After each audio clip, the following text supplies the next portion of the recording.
বাংলাদেশে এমন কোনো জেল নাই যে আমার ঢুকাইব। ঠিক আছে, আমি জাস্ট এটা বলে দিলাম। আর কোনো হেডা মনে হয় যে কোনো নেতা হেরা এই করবো এই করবো। লিডার একটা, ওরে দেখা যায় কেমন ওটা আমি বলতে চাই না, আমার আপনারা রিসিট বলবেন। ওর যে অ্যাটিটিউড ভাই আল্লাহ, আমার খুব অপছন্দ ওরে। তো যাই হোক, এগুলো নিয়ে না বলি। পাওনা টাকা চাওয়ায় প্লেয়ারদের রেড ক্লিফের ম্যানেজার আরসি মেহেদির হুমকি, দেশের এমন কোনো জেল বা নেতা নেই যে আমাকে গ্রেফতার করবে। বক্তব্য তার, দুর্নীতি ও স্ক্যামের শীর্ষে আছে আমার সোনার বাংলাদেশ। সো হ্যালো গাইস, আসসালামু আলাইকুম, welcome to a new video. তো তারপর বলো, কেমন আছেন আপনারা? মুরব্বীরা কেমন আছেন? ভাইয়েরা কেমন আছেন? বর্তমানে বাংলাদেশ ফ্রি ফায়ার কমিউনিটিতে অনেক চাঞ্চল্যকর ঘটনা ঘটছে। তার মধ্যে প্রধান রয়েছে রেড ক্লিফের লিডার আরসি আশিকের কাহিনী। তো চলো এক্সপ্লেন করে জানিয়ে দিই তোমাদের। তো চলুন, পাওনা টাকা চাওয়াই প্লেয়ারদের কি হুমকি দেয় আরসি মেহেদি, রেড ক্লিফের ম্যানেজার, তা শুনে আসি। বলি, বাংলাদেশ এমন তোমাদের জাস্ট তোমাদের কাছে লাগতেছে কি তোমাদের খুব পাওয়ার। আমি বলি, বাংলাদেশে এমন কোনো জেল নাই যে আমার ঢুকাইব। ঠিক আছে, আমি জাস্ট এটা বলে দিলাম। আর কোনো হেডা মনে হয় যে কোনো নেতা হেরা এই করবো এই করবো। আমি যদি চাই যে ময়মনসিংহ আইসা হেরো তোমার সাথে ফেস টু ফেস দেখা করবো, কিচ্ছু করতে পারবো না। এর লাগে তো আমি তো ডাইরেক্ট কইছি যে তোমার ময়মনসিংহ হেরে তোমার টাকা দেবো। তোমার তো কি লাগছে? ওটাই তো, তুমি আয়ো না, সমস্যা নাই তো, ওই সময় তো হইব। সমস্যা নাই। তাহলে তোমরা দুজনের টাকা তাহলে পাচ্ছ না, তোমরা তাহলে ক্ষমতা দেখা টাকা লইও। তুমি কেমন ওরে তোমার মা ভাই জানে, বুঝছো? যে উপরে শোনো, আমি তোমার প্রাপ্য টাকা, এই যে তুমি যখন কইছিলা সাইন দেওয়ার আগে তুমি বুঝাই দিছিলা যে ভাগ দিবা 5 ভাগ, ওই সময় সাইন দেওয়ার আগে এক কথা কইলে এখন হঠাৎ করে কথা বলে এক কথা আলাপ। তুমি কিরকম মানুষ ওটা তোমার যেদিন ওটা বাদ দাও, আশিক বাদ দাও না, আমি ওইখানে বুঝছি, বুঝছো? যে উপরে যে ফাওয়াবাজি না, ওটা বাদ দাও আশিক, ওটা বাদ দাও। ওটা না, ওটা তো কল দিয়ে সব জায়গা কই দিলাম না। তোমার অ্যাকাউন্টটা করে দিয়ে যেতে পারে, চেক দিও তো। আরে অ্যাকাউন্টটা ফ্রিজ হলে কি হইব? তোমার কি লাগছে? তোমার কি লাগছে যে অ্যাকাউন্টে কি স্টিল টাকা আছে? ও তুই লেওয়ালছো, তাহলে ভালো কথা। আচ্ছা, টাকা থাকুক কোনো সমস্যা কি?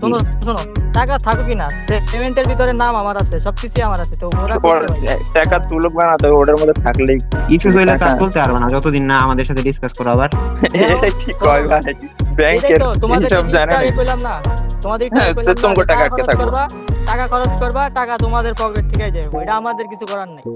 ওটা না, আরেকটা ধরো যে ওটা বাদ দাও।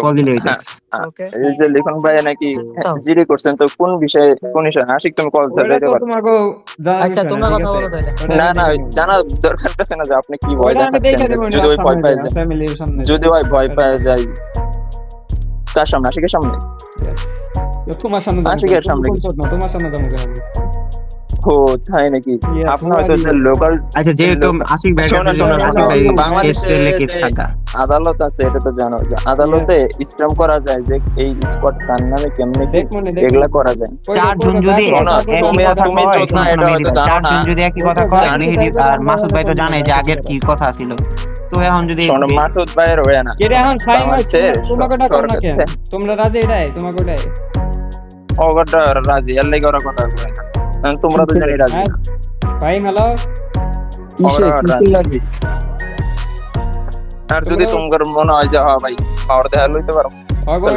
তো হ্যাঁ গাইস, এই কথাগুলো শোনার মাধ্যমে তোমরা কি বুঝতে পারলা? একে তো এতগুলো টাকা স্ক্যাম করছে, তার উপর আবার হুমকি দিতেছে। এতে করে কি বোঝা যায়? এতে করে কি বোঝা যায় না যে তারা এই স্ক্যামের সাথে জড়িত? হ্যাঁ, 100% তারা এই স্ক্যামের সাথে জড়িত। দুর্নীতি ও অস্বচ্ছতার কারণে রেড ক্লিফকে বয়কট করেছে রেড হক্স। দেশের শীর্ষস্থানীয় ফ্রি ফায়ার টিম হিসেবে তাদের এই সিদ্ধান্তকে আমি স্যালুট জানাই। অন্যায়ের বিরুদ্ধে বয়কটের এই দায়িত্ব শুধু রেড হক্সের নয়, জব ব্রেকার্স, বাংলাদেশ টপ 1 থেকে শুরু করে বাকি সবার। এতে করে বোঝা যায় ফ্রি ফায়ার ই স্পোর্টস কমিউনিটিতে আবার আঙুল উঠতে যাচ্ছে। দেশের ই স্পোর্টস দীর্ঘদিন ব্যান ছিল, অনেক কাঠখড় পেরিয়ে সেটা আবার আনব্যান হয়েছে। এই ধরনের অনৈতিক কর্মকাণ্ডের জন্য ফ্রি ফায়ার ই স্পোর্টস সেক্টরকে কেউ যাতে প্রশ্নের মুখে ফেলতে না পারে, সে ব্যাপারে ফ্রি ফায়ার ই স্পোর্টস কমিউনিটির প্রত্যেকটা মানুষকে সচেতন থাকতে হবে। তো হ্যাঁ গাইস, আজকের ভিডিও এই পর্যন্ত। যদি তোমরা আরসি আশিককে নিয়ে এক্সপোজ ডেডিকেটেড ভিডিও চাও, তাহলে কমেন্টে সেকেন্ড পার্ট লিখে ভিডিওতে লাইক কমেন্ট করে জানিয়ে দিও। তো সেই পর্যন্ত সুস্থ থাকবেন, ভালো থাকবেন, টেক কেয়ার, টাটা। আমার রাগ